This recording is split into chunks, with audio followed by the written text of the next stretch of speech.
पण पश्चिम बंगालमध्ये भाजपाने इतिहास घडवलेला आहे। पश्चिम बंगाल विधानसभा निवडणुकीत भाजपाने ऐतिहासिक कामगिरी करत सत्ता काबीज केली आहे। तर नक्कीच अमित, भाजपने जवळपास 180 पेक्षा जास्त जागांवर आपला विजय मिळवत बहुमताचा आकडा गाठलाय। त्यामुळे आता पश्चिम बंगालमध्ये सत्तांतर होणार हे जवळपास स्पष्ट झालंय। अगदीच, आणि पश्चिम बंगालमध्ये गेली 15 वर्ष ममता बॅनर्जी यांचं तृणमूल काँग्रेसचं सरकार होतं। देशातील अनेक राज्य भाजपाच्या ताब्यात जात असताना ममता बॅनर्जी यांनी पश्चिम बंगालचा गड टिकवून ठेवलेला होता। तरी आजच्या पश्चिम बंगाल विधानसभा निवडणुकीच्या निकालावरून आता या ठिकाणी भाजपची सत्ता येण्याचे स्पष्ट संकेत दिसतात। पश्चिम बंगालमध्ये बहुमतासाठी 148 जागांची गरज आहे। मतमोजणीच्या सध्याच्या कलानुसार भाजपने 180 जागांवर आघाडी घेतल्याचं चित्र आपल्याला अमित पाहायला मिळतंय। अगदी, आणि सत्ताधारी तृणमूल अवघ्या 100 ठिकाणी आघाडीवरती आहे। त्यामुळे आता पश्चिम बंगालमध्ये पहिल्यांदाच भाजपाची सत्ता येणार आहे आणि भाजपासाठी ऐतिहासिक यश मानलं जात आहे। सलग चौथ्यांदा मुख्यमंत्री बनण्याचं ममता बॅनर्जी यांचं स्वप्न आता भंगलंय।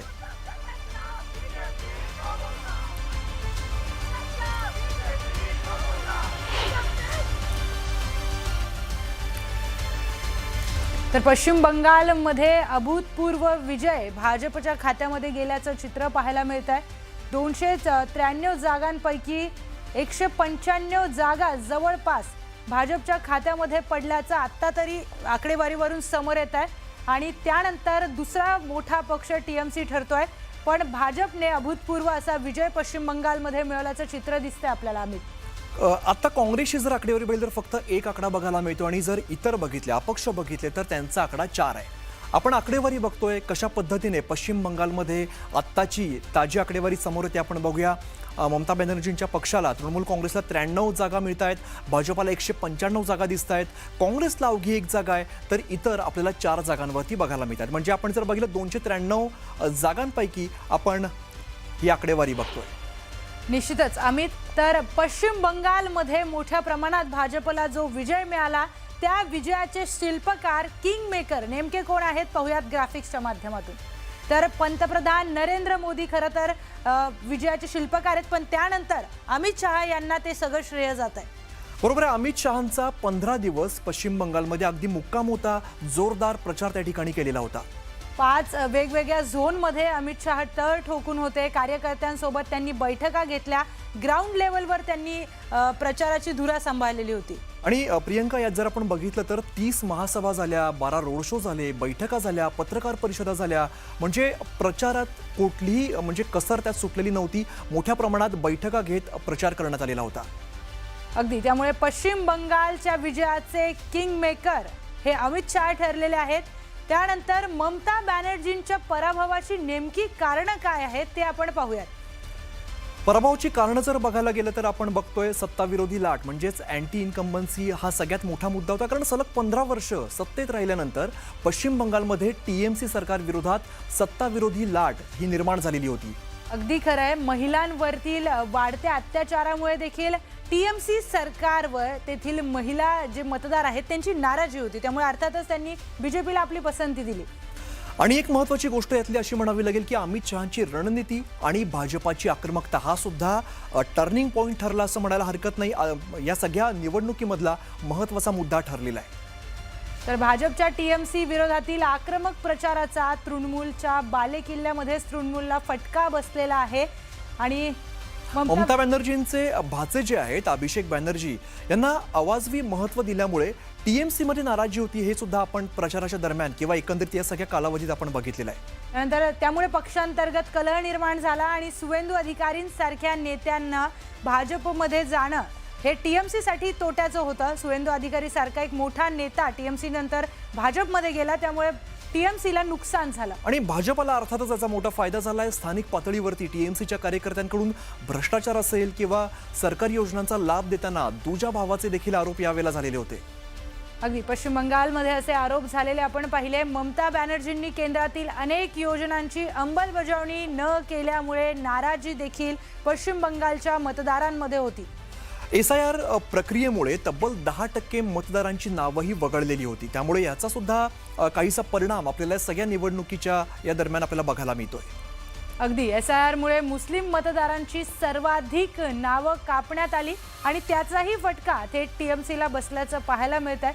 TMCचा एक मोठा वोट बँक आहे मुस्लिम मतदार आणि त्यामुळेच त्याचा थेट फटका TMCला बसल्याचं आपल्याला आता आकडेवारीमधून पाहायला मिळत आहे. एक अल्पसंख्याक नेता म्हणून ममता बॅनर्जी यांची एक प्रतिमा आहे बंगालमध्ये आणि त्याच वोटर्सची नावं कमी असल्यामुळे ते जरी मतदान ममता बॅनर्जी यांना कमी झालं असेल, जर तसा अंदाज वर्तवला तर भाजपला यामुळे थेट बहुमत मिळालं.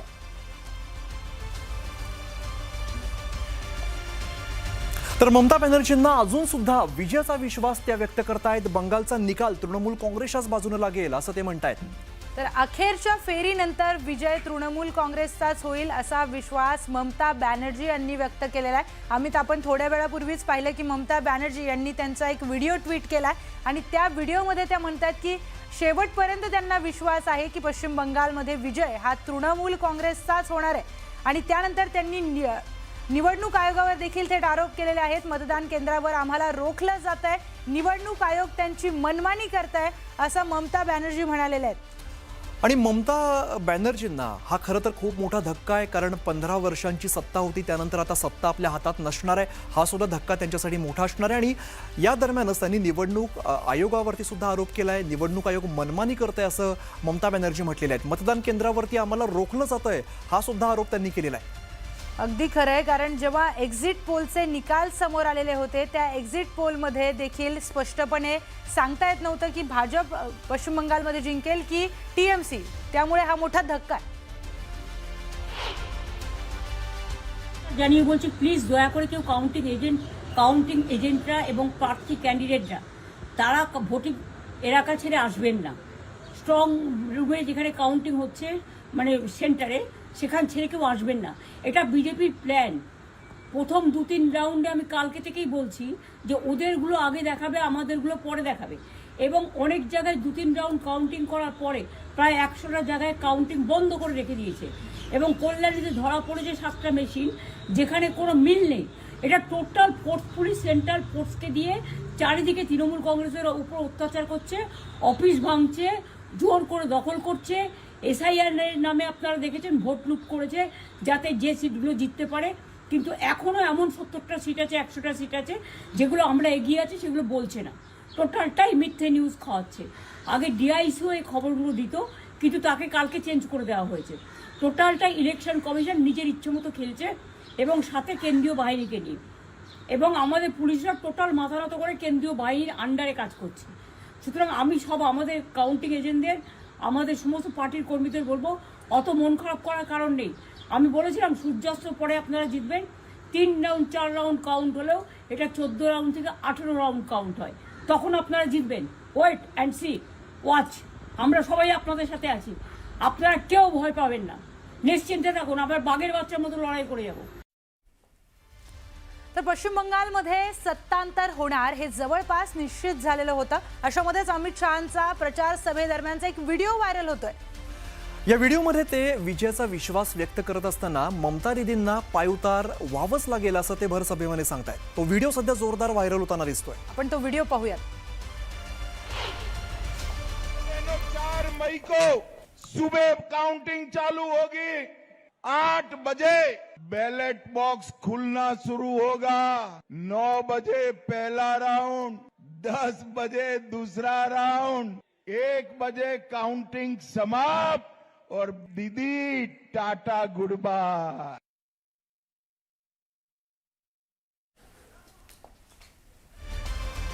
तर मागील वर्षी बिहार निवडणुकीमध्ये झालेल्या विजयानंतरच पश्चिम बंगालच्या विजयाचं भाकीत पंतप्रधान मोदींनी वर्तवलेलं होतं. तोही व्हिडिओ आपल्याकडे पाहूयात. गंगा जी यहां बिहार से बहते हुए ही बंगाल तक पहुंचती है।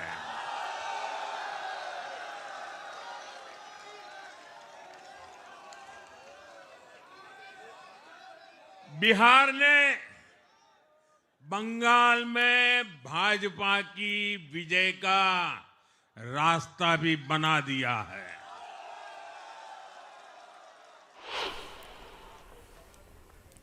पश्चिम बंगालमध्ये तृणमूल काँग्रेसचा तंबू उखाड़ दिया। ममता बॅनर्जी यांचा कुराज्य आणि त्यांच्या राज्यात होत असलेले नागरिकांवरचे अन्याय अत्याचार या सगळ्या विरोधात बंगालच्या समस्त जनतेने मतदारांनी एक मोठं मॅन्डेट माननीय नरेंद्र मोदीजींच्या नेतृत्वात भारतीय जनता पक्षाला दिलं आणि टीएमसीचा तंबू उखाड़ दिया। या पद्धतीचं चित्र समोर येत आहे। सालों साल से भाजपा का कार्यकर्ता नारा देता रहा कि जहां हुए बलिदान मुखर्जी वो कश्मीर हमारा है। आज वही कार्यकर्ता नारा दे रहा है जहां हुए पैदा मुखर्जी वो बंगाल हमारा है।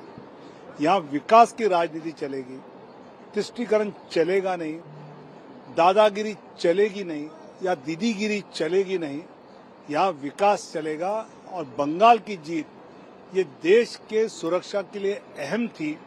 अब विकसित भारत 2047 की तरफ हम तेजी से बढ़ेंगे। तृणमूल काँग्रेस किंवा DMK या दोन्ही महत्त्वाच्या देशातल्या इंडिया आघाडीतल्या पक्षांचा पराभव झालेला आहे। प्रथम दर्शनी जे आकडे दिसत आहेत त्यात भारतीय जनता पक्षाने प्रचंड मेहनत घेऊन हा विजय मिळवलेला आहे असं दिसतंय। मला स्थानिक तिथली परिस्थितीची माहिती नाही, आता हळूहळू तिथल्या माहित्या पुढे येतील। आज प्रथम दर्शनी त्यांचं अभिनंदन केलं पाहिजे। तर पश्चिम बंगालच्या निकालानंतर नवनीत राणांनी ममता बॅनर्जींचा खेळ संपल्याचं म्हटलंय। बंगालच्या लोकांनी हा खेळ संपवल्याची टीका त्यांनी केली आहे। पश्चिम बंगालची जे आज रिझल्ट सकाळपासून जे पाहत आहे, ही जे निकाल आज आलेला आहे ही अपेक्षित पूर्ण देशाची महिलांना आणि बंगालवर प्रेम करणारे जे लोक होते पूर्ण देशामध्ये की बंगाल हा आपला देशाचा एक भाग आहे आणि तो राज्य आपल्याकडे नेहमी राहायला पाहिजे आणि तेच आज बंगालची जनताने करून दाखवलेलं आहे। हां, लोक म्हणतात भारतीय जनता पार्टीची खूप मोठी जीत आहे कि एवढे वर्षानंतर ममता बनर्जी का खेल खत्म, खेला खत्म हो गए और ये खेला खत्म कर दिया बंगाल के लोगों ने। नवीन एक व्यक्ती पुढे आल्यानंतर त्याला पाठिंबा कुठेतरी लोकांनी दिलाय असं आपल्याला त्या ठिकाणी जाणवतं। त्यामुळे केरळामध्ये तर काँग्रेस पुढे चाललेलीच आहे आणि पॉंडिचेरीमध्ये काही प्रमाणात घासून काही गोष्टी चालू आहेत। त्यामुळे वेस्ट बेंगॉलमध्ये जे झालं ते संविधानाच्या विरोधात झालं, तरीसुद्धा चांगली लढत ममता दिदी त्या ठिकाणी देत आहेत। हे बघून नक्कीच निश्चित बरं वाटतं।